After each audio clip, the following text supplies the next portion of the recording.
ঢাকাই সিনেমার আলোচিত সমালোচিত অভিনেত্রী পরীমণি। গুণিন সিনেমার শুটিং করতে গিয়ে প্রেমের সম্পর্কে জড়ান পরী ও রাজ। 2021 সালের 17 অক্টোবর বিয়ে করেন দুজন।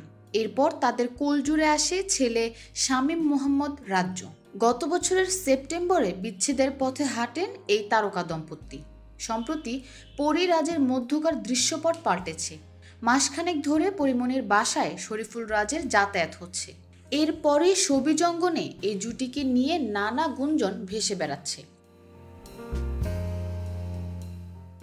শনিবার পরী তার ফেসবুক আইডিতে একটি পোস্টে বলেন, যাকে আমার বাসার দারোয়ানি গেটে এলাও করবে না সে স্বপ্নে আমার রান্না খায়।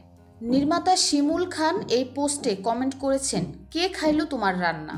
সেখানে পরী বলেন, আছে এক টোকাই। তার বিয়ের নিউজের চাপ ঢাকলো আমাকে আর আমার ছেলেকে দিয়ে। কত বড় নিমক হারাম।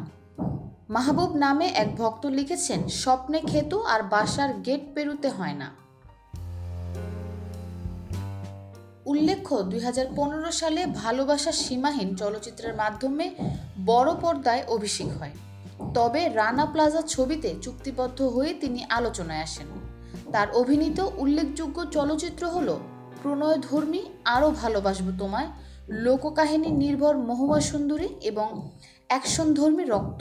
কর্মজীবনের চাইতে ব্যক্তিগত জীবনে পরীমণি অত্যধিক আলোচিত হলেও কর্মজীবনে তিনি নিজস্ব সাফল্যের উচ্চ শিখরে পৌঁছেছেন। পরীমণি বিভিন্ন জাতীয় পুরস্কারে বিজয়ী ও মনোনীত হয়েছেন। এছাড়াও তিনি 2020 সালে ফোর্বস এশিয়ার 100 জন সেলিব্রিটির তালিকাতেও অন্তর্ভুক্ত ছিলেন।